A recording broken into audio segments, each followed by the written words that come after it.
I'm chilling here and re-watching U.S. Secretary Marco Rubio's speech at the Munich Security Conference in Germany. He's out here urging Europeans to not be ashamed of their culture and history of colonization, and that America will continue with that legacy, and that they will usher in the new age and era of Western dominance. It makes me wonder, what happened to Marco Rubio? What happened to him? Because he wasn't like this 10 years ago. I guess every man has a price. 10 years ago, he was calling Trump a fraudster, vowing to protect the American sovereignty by not allowing a fraud like Trump to occupy the White House. But today, he is singing his praises. Today, he is betraying people that look like him. Today, he's a bystander to the brutality that his people face under the Trump administration. Makes me wonder, every person on this planet has a prize. Check out this clip. Let me tell you something. I will never quit. I will never stop until we keep a con man from taking over the party of Reagan and the conservative movement. He's a con man. He's a con man. He's a con man. I'll tell you why. Number one, look, people are angry and frustrated and scared about the future. Okay? People are working harder than they've ever worked in their lives, and they're running in place. And he swoops in and is taking advantage of that. He's taking advantage of that. He's telling people, I'm going to fight for the little guy. I'm fighting for the working class. Here's what he doesn't tell them. He has spent a career in business, 50 years, sticking it to the little guy. Sticking it to the little guy. When his companies went bankrupt, the first people that didn't get paid were the subcontractors, the plumbers and the pipe fitters and the people that laid bricks and all of those people that worked for a living. They didn't get paid. He got his money. They didn't get theirs. He's going around telling people, oh, I'm fighting to keep other countries from taking our jobs. What is he talking about? You ever bought a Trump tie?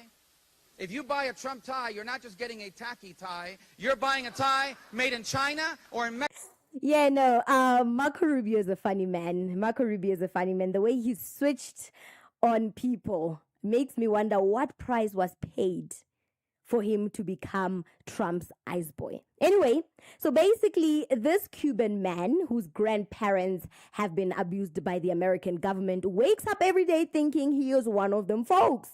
He has declared war on anti-colonial movements and laid out its plan to use military force to bomb sovereign nations into submission, into doing America's bidding. The brother-in-law to a narco trafficker told European leaders that America is rejecting global cooperation in favor of pure unhinged power. Rubio dismissed what he called rules-based order as an idea that was a failed idea and argued that the U.S. would no longer let international law and their institutions get in its way of pillaging and plundering. Let's be clear about what Rubio's rhetoric really amounts to. A call to resurrect the very ideologies that fueled centuries of exploitation, enslavement, and imperial violence. It's not just nostalgia for the past, it's an aggressive repositioning of colonialism as something to be embraced rather than condemned. He even denies the sovereignty of Western atrocious, suggesting these sins are nothing rather than a figment of our imagination, a euphemism for whitewashing genocide and plunder. And to prove his point, he bragged about using American-made bombs and special forces in Gaza, Iran, and Venezuela. He argued that military forces and genocide is the only language the world understands. His speech was a clear signal that the U.S. plans to act like an empire with or without its allies. He didn't stop there. Rubio blamed foolish trade deals for hurting white America and called for a new Western economic bloc that will or that can dominate the global South. He wants to carve out the world into economic territories that is controlled by the West. And he even painted migration, people of color migrating to the global north, as an urgent threat to the survival of Western civilization, as if he is not the product of migration himself. Check out this clip. I think I have managed to break it down for y'all, but if you have watched this clip, clearly you can see where the speech was going. Unhinged speech was going. This is the path that President Trump and the United States has embarked upon. It is the path we ask you here in Europe to join us on. It is a path we have walked together before and hope to walk together again. For 5 centuries, before the end of the Second World War, the West had been expanding. Its missionaries, its pilgrims, its soldiers, its explorers pouring out from its shores to cross oceans, settle new continents, build vast empires extending out across the globe.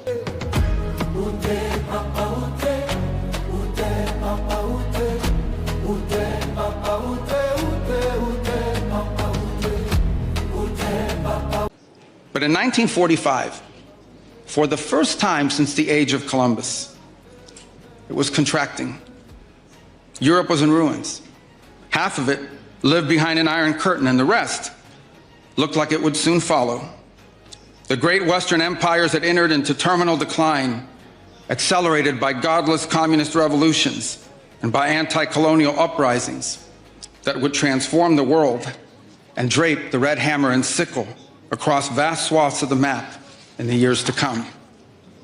Against that backdrop, then as now, many came to believe that the West's age of dominance had come to an end, and that our future was destined to be a faint and feeble echo of our past.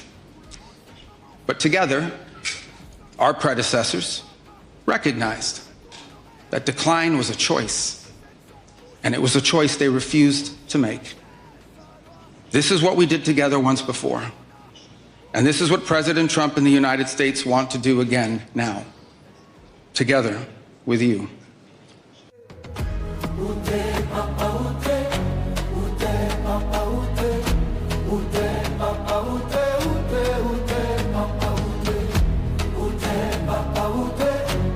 Yep. This speech confirms that they are no longer hiding who they are. They're telling the global south that they will take power by force. So why are our leaders tiptoeing in protecting our sovereignties? Why are they doing that? Marco Rubio is busy declaring that America will usher in the new era of oppression, a new era of slavery, of colonization, telling Europe, do not be ashamed of your past, your culture of conquering nations and sovereignties, your culture and your history of bloodshed. He's saying, do not be ashamed of that. You've done well. Now America will take over and escalate the matter. So don't be ashamed. He's busy letting us know the plans. They're no more hiding. So why our African leaders tiptoeing in protecting our sovereignties? Marco Rubio's speech at the Munich Security Conference made it clear that the United States intends to restore Western domination and to place its hegemony above values and multilateralism. While many of us have long understood this reality, he expressed it without apology, even lamenting Europe losing its colonies and urging it to reclaim strength and direction. Those of us in the global south must recognize this position for what it is and understand that the United States and the broader West will pursue wealth and power with determination and with sentimental restraint, or without. My bad. They'll pursue power without sentimental restraint. The deeper concern lies within our own houses. Now, Africa, I need you to listen carefully. I need you to listen carefully. Many of our nations in Africa are led by leaders who do not even require subjugation because they surrender leverage freely. They are prepared to trade land, resources, and long-term sovereignty in exchange for the guarantee of staying in power and preserving narrow privileges. That internal weaknesses becomes the true opening for our dominance. What we are witnessing resembles a new Berlin conference. In Berlin, imperial powers claimed a civilizing mission and portraying others as uncivilized to justify their conquest. Today, there is no need for such moral cover. They speak and act from a deep sense of entitlement towards other nations, their people, and their resources. That entitlement extends beyond economics into culture and identity. They assume the right to shape the political order of others and to export their model as universal. Africa is already trapped in systems that take our wealth and limit our choices. Now, if we stay silent and divided, those systems will only grow stronger.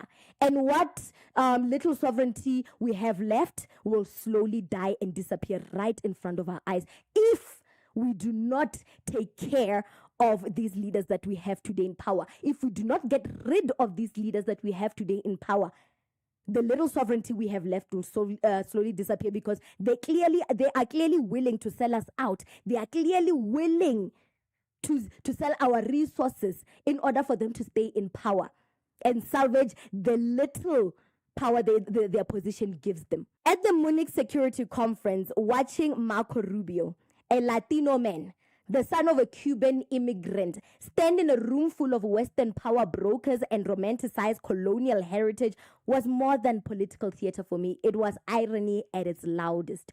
A brown man praising the very systems of domination that brutalized and destabilized the global South is not just contradiction, it's betrayal. It echoes like an audition for approval in spaces historically built to exclude people who look like him. When you forget the history that shaped your own community and instead champion the architecture of supremacy, it doesn't look like strength. It looks like surrender to me. It looks like selling out. It looks like racoonery. It looks like rat sheep to me. I don't know if that's a word, but it looks like Marco Rubio is a rat that we need to get rid of. I'm just saying. I am just saying. Marco Rubio is no different from the African leaders that are currently running Africa at this moment. So to watch him betray his people that are terrorized by ICE each and every single day makes me wonder what his ancestors think of him today. What do you think about this segment? Comment to us in the comment section below. Don't forget to like and share the broadcast. Subscribe to YouTube channel. Hit that notification bell so you don't miss these groundbreaking conversations right here on the African Diaspora News channel.